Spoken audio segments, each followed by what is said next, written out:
Luffy vs. Imo, Jump Festa, 2026 reveals, One Piece Live Action S2, Elbaf Arc at God Valley Movie. Magkakaharap na kaya sina Luffy at Imo Sama, sa susunod na taon? Opisyal nang natapos ang Jump Fiesta ngayong taon, at napakaraming balita ang ibinahagi, para sa hinaharap ng One Piece. Unang inanunsyo ang bagong teaser trailer, para sa paparating na One Piece Live Action Season 2. Paalala lamang sa lahat na, March 10, 2026 na ito, mapapanood, syempre exclusive sa Netflix. Pagdating naman sa anime, inilabas na rin ang official trailer, para sa Elbaf Arc. Kinumpirma rin na magpapatuloy ang 3-month break ng anime, kaya opisyal na magsisimula ang Elbaf Arc sa April 5, 2026. Sumunod na anunsyo ay isang mini-anime spin-off, na dedikado kay Tony Chopper. Para sa mga nagtatanong kung ano ito, simple lang ang konsepto, ipapakita kung ano ang magiging buhay ni Chopper, kung nabubuhay siya sa totoong mundo. Ayon sa reports, January 5, 2026 ang premiere nito. Sa usapang One Piece movie, wala mang eksaktong title o tema na binanggit, kinumpirma naman na may ginagawa talagang bagong pelikula.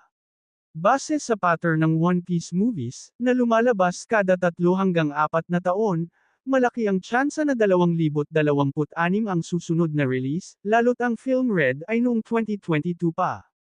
Kung ako ang tatanungin, tulad ng maraming fans, God Valley Incident movie talaga ang pinaka-inaabangan ko. Kapansin-pansin din na sakto kasi ang bilang ng episodes, kung gagawin itong pelikula. Ayon sa reports, 26 na episodes na lang kada taon ng anime, at isang chapter per episode na, ang pacing. Dahil ang huling episode ngayong taon, ay episode 1155, na tumutugma sa chapter 1126, ibig sabihin ay posibleng magtapos ang anime next year, sa chapter 1152. At sa chapter na ito nagsisimula ang flashback ni Loki, tungkol sa idol niyang si Rox D. Zebek. Kung susundin ang ginawa ng Demon Slayer, posible ring gawing movie ang pinaka-hype na bahagi ng kwento, at walang iba kundi ang God Valley Incident, isa sa pinakamalalaking laban sa kasaysayan ng One Piece.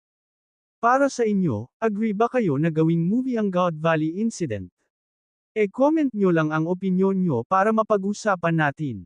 Ngayon naman, punta tayo sa mensahe ni Eiichiro Oda para sa Jump Fiesta.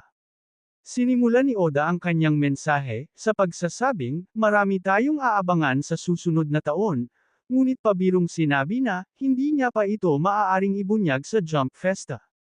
Binanggit din niya ang One Piece anime re-adaptation, na magsisimula muli sa episode 1, at hahawakan ng Wit Studio. Dahil unang ipinalabas ang One Piece noong 1999, mas makabubuti raw ito para sa bagong henerasyon ng fans, dahil sa mas modernong animation at visuals. Nabanggit din ni Oda, ang One Piece Live Action Season 3, na ayon sa kanya ay nagsimula na ang filming. Ito ang season kung saan makikita na natin ang Alabasta Saga, kaya lalong nakaka-excite.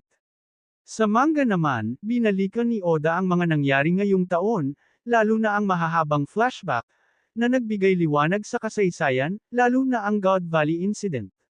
Dahil dito, aniya, nagbago raw ang pananaw natin sa Elbaf.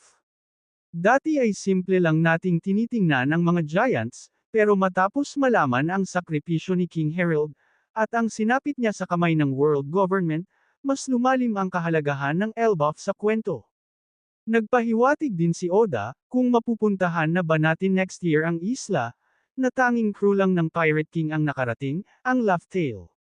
Ibig sabihin, kahit marating na nila Luffy ang Laugh Tale, posibleng hindi pa doon magtatapos ang One Piece.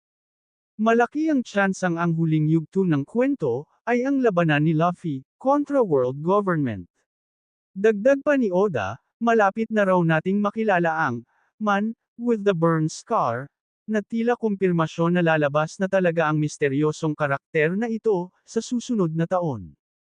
Nagbigay rin siya ng hint, na may mga karakter na unang beses pa lamang magkikita. Posibleng tinutukoy dito sina Luffy, at Imo Sama, lalo't alam natin na kasalukuyang nasa Elbaf si Imo, sa Anyong Gangko. Kung mangyari ito, magiging unang harapan nina Luffy at Imu sama sa buong serye. Mukhang sa taong 2026 ay taon ng malalaking encounters, kaya hindi rin malabong maganap na rin ang inaabangang muling pagkikita nina Shanks at Luffy. Sa huli, tiniyak ni Oda na aalagaan niya ang kanyang kalusugan, upang sabay-sabay nating matapos ang kwento ng One Piece. At ayan ang kabuuang impormasyon mula sa Jump Fiesta 2026. Kung nagustuhan nyo ang video na ito, huwag kalimutang i-like, mag-subscribe, at suportahan ang channel, malapit na tayo sa 1,000 subscribers. Peace!